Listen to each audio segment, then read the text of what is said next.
All right, let's dive into this classic Rich Dad, Poor Dad by Robert Kiyosaki. It's a book that, well, it's definitely sparked its fair share of debate over the years. Oh, for sure. Like, Debate can be a good thing, right? yeah, It gets people thinking differently, especially about something like money. exactly. And that's one of the things that I think makes this book so interesting. You've got the central contrast between the two Yeah, dads. Kiyosaki's own father, right? The highly educated but financially struggling poor dad versus his friend's father, the self-made entrepreneur, rich dad. Right. And through comparing their perspectives, Kiyosaki explores these different mindsets, habits, and ultimately different outcomes when it comes to building wealth. So we should jump right into one of the most well-known ideas from the book. Okay, so which one are you thinking of? Well, the one about how the rich don't work for money, they make their money work for them. Yeah, that's a big one. And that's where the whole story about 9-year-old Kiyosaki working for his rich dad for, what was it, 10 cents an hour? 10 cents an hour, that's right. And then get this, he even worked for free. Ugh. Oh, yeah, I remember that part. It's like, wait, what? It does sound kind of crazy. Oh, wait. But Rich Dad wasn't trying to exploit young Robert or anything. No, it was all about teaching him a lesson that most people never get, the idea that financial intelligence is way more valuable than just trading your time for low wages. Exactly. It's about escaping that rat race that Kiyosaki talks about, that cycle of working for a paycheck, paying bills, and never really getting ahead. So true. So how do you break free from that cycle? Well, that brings us to another one of Kiyosaki's big ideas, the whole mind your own business thing. And he doesn't just mean go start a company, right? Right. He uses that story about Ray Kroc, the founder of McDonald's. Oh, yeah. What was it he said? When someone asked Kroc what business he was in, he didn't say hamburgers, he said real estate. Because he understood the value of owning the land those franchises were sitting on. It's brilliant. It is. It's about building assets outside of your job, things that can generate income on their own. So speaking of assets, Kiyosaki defines them very simply. An asset puts money in your pocket, a liability takes money out. And that's where we get to one of the more controversial parts of the book, because he says your house is typically a liability, not an asset. Yeah, that's the part that always gets people riled up, but when you really think about it, For most people, a house is kind of a money pit, right?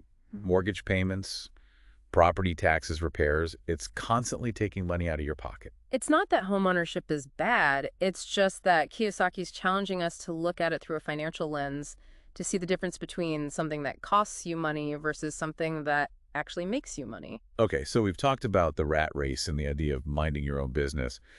But if the rich aren't just stuck in that cycle and they get the importance of assets, what else sets them apart? Kiyosaki says, the rich invent money. And he uses the story of Alexander Graham Bell and Western Union to illustrate that. Oh man, that one's a classic. Bell offers to sell his telephone patent to Western Union for like $100,000 and they turned him down. Can you imagine being those executives when the telephone just exploded in popularity? I know, right? It's a perfect example of the importance of financial intelligence being able to spot opportunities that other people miss. Seeing potential where others only see risk. And Kiyosaki doesn't just talk about this stuff. He shares his own experiences, too. Like buying houses at foreclosure auctions for super low prices and then flipping them for a profit. Exactly. It's Yeah. about using your knowledge and your creativity to actually create wealth. He also talks about overcoming fear and cynicism because those can be huge roadblocks. Absolutely. They can prevent you from seeing those opportunities and taking action.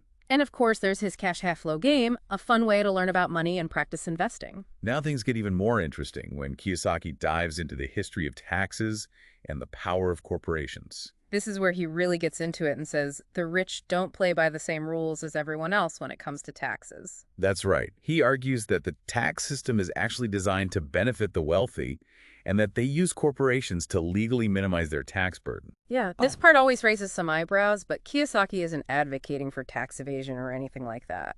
It's more about emphasizing how important it is to understand the system so you can work within it, just like the rich do. It all comes back to financial literacy, knowing the rules of the game so you can make informed decisions.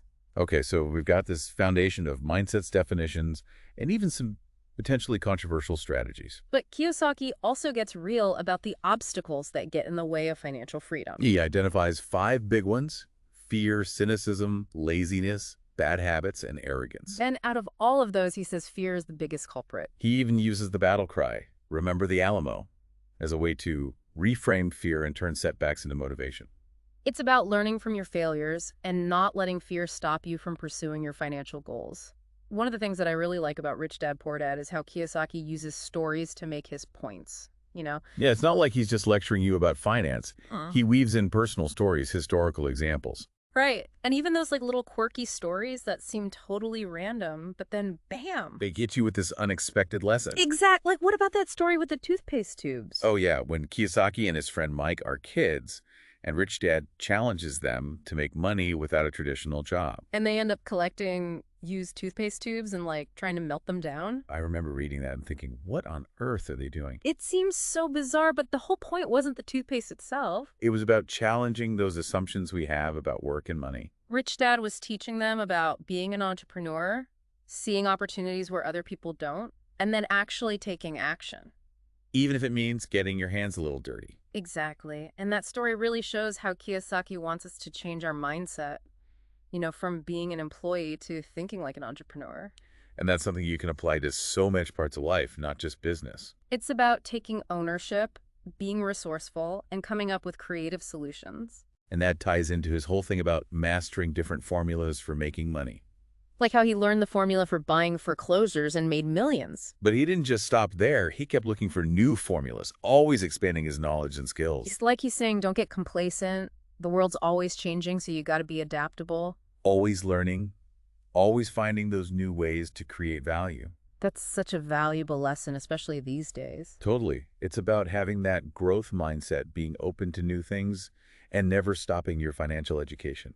Another thing I appreciate about the book is that Kiyosaki's really open about his own failures. He doesn't pretend to be this perfect financial guru. Yeah, he shares his mistakes, his setbacks, and what he learned from them. It makes him so much more relatable. Totally. It shows that success isn't this straight line. It's a journey. With all the ups and downs. And that's actually kind of reassuring, right? Because it means that even if you mess up, you can still get back on track. It's like he's saying, look, I've been there. I screwed up, but I also figured out how to bounce back, and so can you. It's a message of hope. It's encouraging. It's like, hey, we all have the potential to reach our financial goals.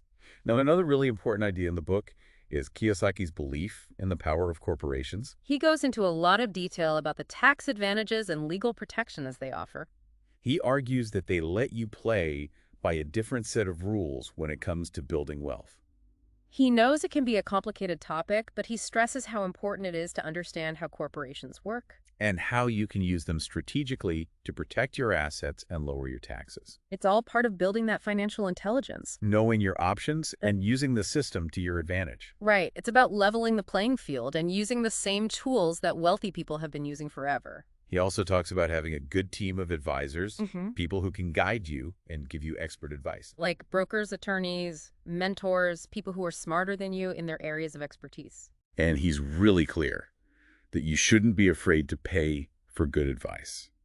Because the return on that investment can be huge. It's about realizing you don't have to do everything yourself, and that getting help from experts can really speed up your progress. He also has this interesting idea about being an Indian giver, which at first sounds kind of weird. Yeah, but it's actually about the power of reciprocity. He talks about how early European settlers misunderstood this American Indian tradition of giving a gift and then asking for it back later. It wasn't about taking back the gift, it was about creating a connection. Like a bond. And Kiyosaki applies that to business and finance.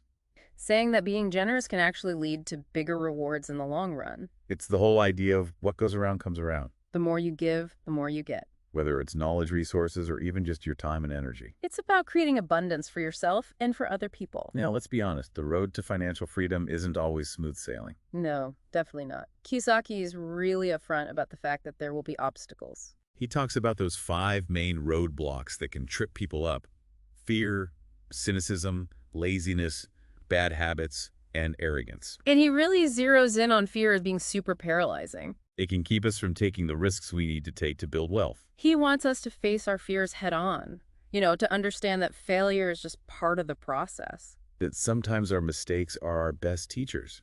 He also warns us about cynicism.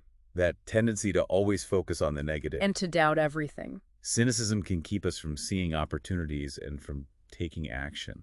Then there's laziness. The enemy of progress, right? It's that lack of motivation, that willingness to just settle. Instead of going after something more, And then we've got bad habits. those little things that can sabotage our efforts. It's about recognizing those bad habits and replacing them with ones that actually help us reach our goals. And finally, arrogance. Which can make us overconfident and blind to our own weaknesses. Kiyosaki says that true intelligence is about knowing what you don't know and being willing to learn from other people. It's about being humble and getting guidance from people with more experience. The good news is that Kiyosaki doesn't just point out these obstacles. He also gives us strategies for overcoming them. He gives us practical advice, things we can actually do to break free from those limitations.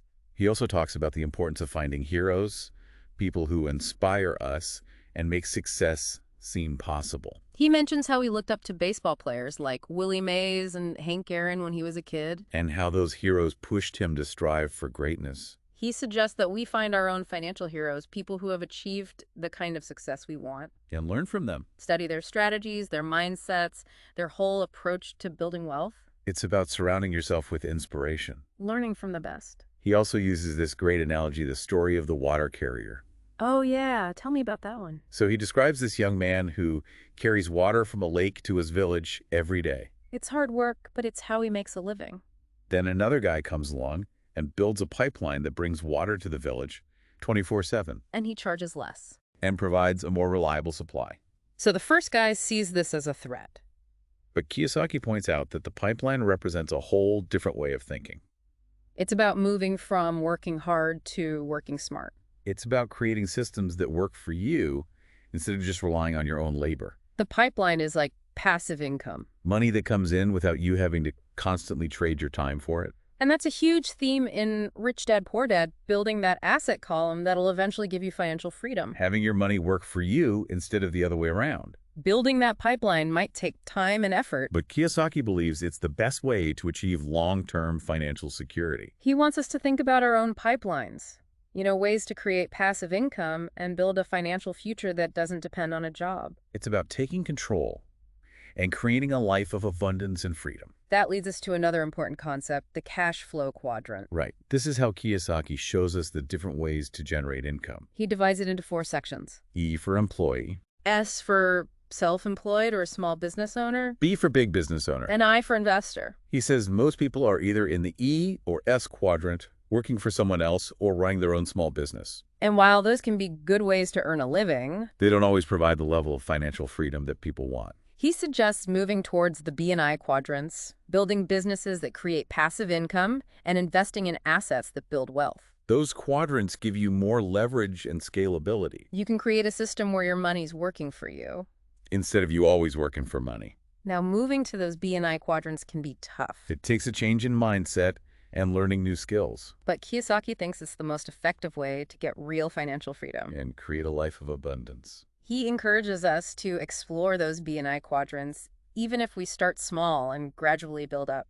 And to keep investing in our financial education so we can learn what we need to know to succeed. Now, Kiyosaki doesn't try to sugarcoat things. No, he's very clear that building wealth takes hard work, discipline, and being willing to take risks. He emphasizes building good financial habits like paying yourself first, living below your means, and investing regularly.